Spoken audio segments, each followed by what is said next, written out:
樂意侍奉，詩篇110篇3節，在你征戰的日子，你的人民都樂意投身，你的少年人以聖潔為裝飾，好像清晨的甘露到你那裏。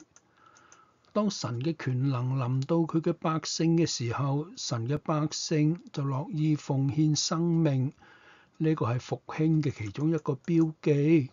好多教會缺乏人手，願意去傳達神嘅救贖大功。好多宣教工場需要基督徒將福音介紹俾嗰啲從來都未聽過基督嘅人們，一再懇求啲人自願參加侍奉作義工。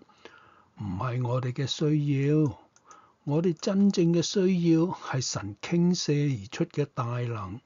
當神嘅大能臨及佢嘅百姓嘅時候，神嘅工作從來都唔缺人手嘅，或者係資源不足。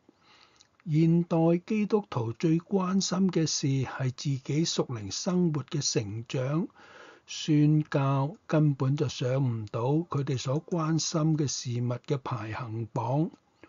咁樣係因為我哋已經忘記咗神當初對我哋嘅呼召。我哋由罪中得到釋放，並非單單為咗自己夠資格上天堂。神拯救我哋係為咗同我哋建立關係，藉住呢個關係，佢能夠進一步拯救呢個迷失嘅世界。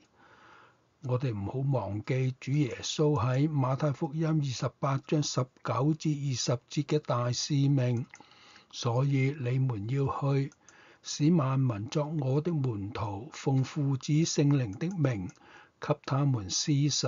我吩咐你們的一切，都要教導他們遵守。這樣我就常常與你們同在，直到這世代的終結。只有神嘅大能可以將我哋由自我中心嘅本性之中釋放出嚟，使到我哋再一次轉向神嘅使命。我哋唔需要禱告求神嘅大能降臨，佢嘅降臨一定係帶住大能㗎喇。我哋需要持有一顆願意回應嘅心，等佢能夠喺我哋嘅生命彰顯佢嘅大能。你嘅心係咪充滿對神嘅熱愛？你係咪願意馬上就找住機會，好似以賽亞一樣咁講？喺以賽亞書6章8節，我在這裏，請差遣我。求神賜我哋一個樂意侍奉嘅心。阿門。